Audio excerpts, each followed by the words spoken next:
Hey everyone, welcome back. I have a short practice to share with you today focused on your shoulder blades. And we're going to work on getting the shoulder blades moving, helping to get the movement coordinated, connecting your brain and your shoulder blades, and generally just working on finding the movement patterns that are available in this part of the body. Now, you can work on shoulder blade movement in all kinds of different positions, all kinds of different orientations to gravity, and they'll be a little bit different. So depending on where you are, you're going to be getting something maybe a little different out of it. So this is going to be an interesting place to explore the movement and trying to really isolate the different movements of the shoulder blades.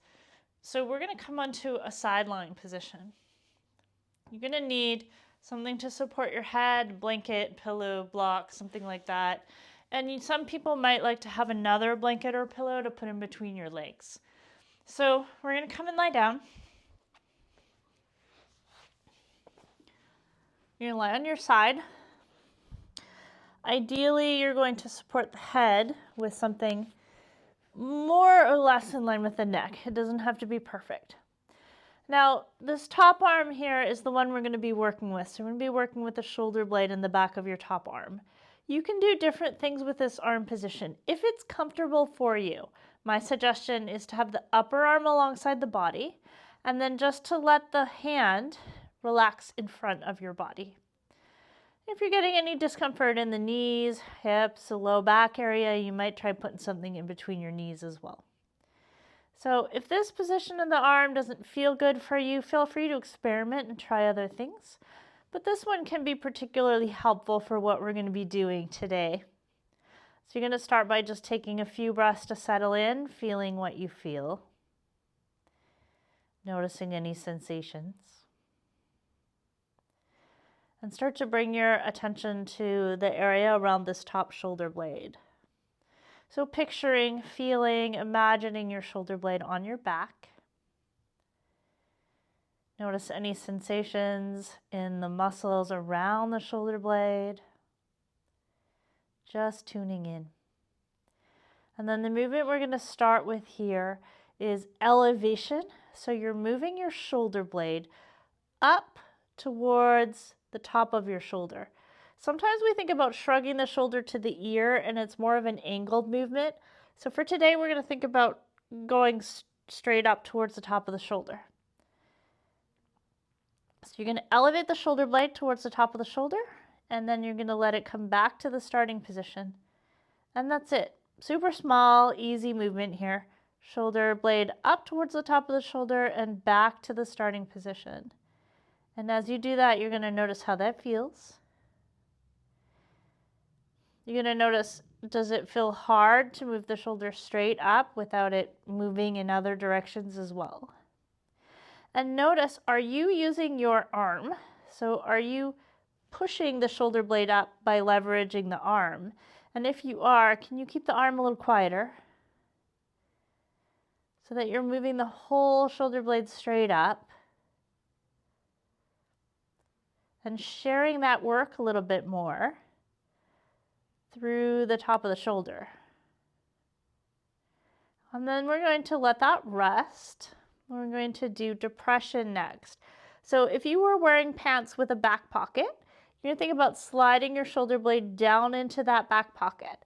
So the shoulder blade goes straight down and then back to the starting position. And you're going to notice how you're doing that movement where you're feeling the sensations.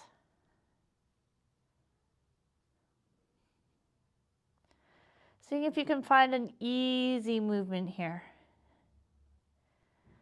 So it doesn't feel like you're having to over-engage everything in the low back to get the shoulder blade to come down.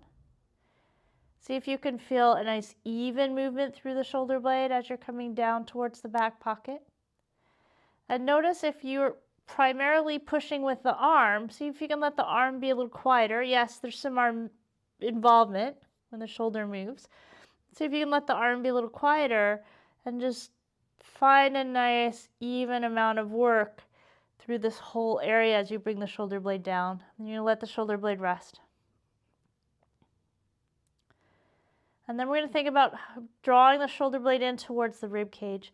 And you're going to think about the whole shoulder blade coming down to the rib cage and then relaxing back up. So here, you're going to notice what you feel. Notice if you want to push with the arm. See if you can find the muscles between the shoulder blade and the spine and use those to pull the shoulder blade down. Now you may very well notice that different parts of these movements feel easier on this side than others. And when you come to the other side, you may notice that side is different. Not that unusual.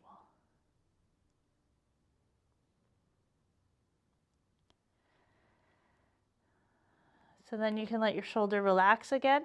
And now we're going to slide the shoulder towards the top of the rib cage. Now the rib cage curves, so the shoulder blade is going to curve up and over as it's coming up on the rib cage here. So up and forward a little bit as it comes around, and then back to the starting position.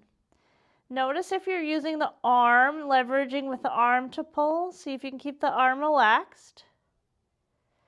And find some muscles that run more along the side body under the armpit.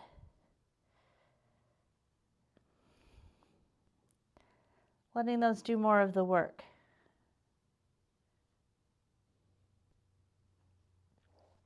And then you're going to let your shoulder relax. Always worth noticing what the rest of the body is doing when you're doing this. So if you're holding your breath, you're bracing through the bottom arm, these kinds of things are really interesting too. We want to really try to isolate the work and find the work with as much ease as we can. Doesn't have to be perfect, right? But we're not over-efforting here to try to get these movements to be bigger than they actually are.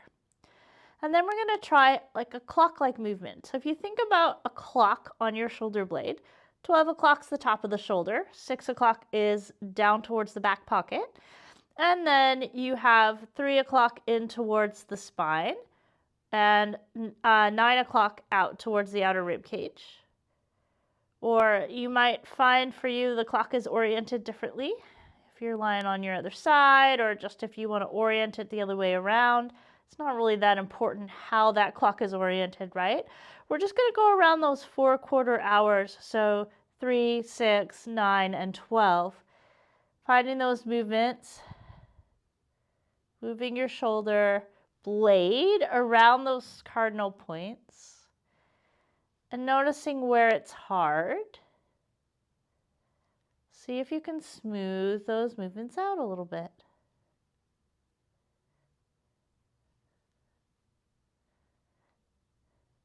Notice what your arm is doing. And then go the other way.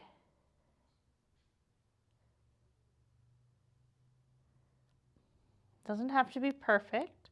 So this is all about making those connections with your shoulder blades, feeling into what's happening here.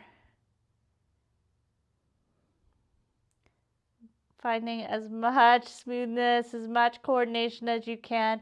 Mine is not very on this side, so, it doesn't have to be perfect. But we're working on making those connections now between your brain and the muscles that move the shoulder blade.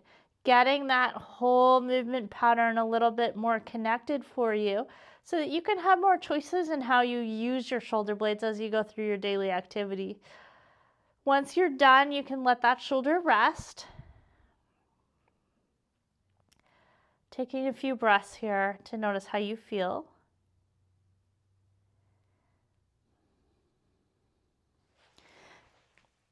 And then don't forget to do the other side. So as you come to the other side, you may notice that things feel a little bit different, that the sensations are different, that different parts of the movement are easier or harder. And that's pretty normal because we have a dominant arm. And so that means that we're using our sides differently in daily life. So if you enjoyed exploring this movement, try doing it regularly and see what changes as you practice it over time. I hope you found this really helpful, that you continue to play with it. Thank you for practicing with me, and may we all be balanced and well.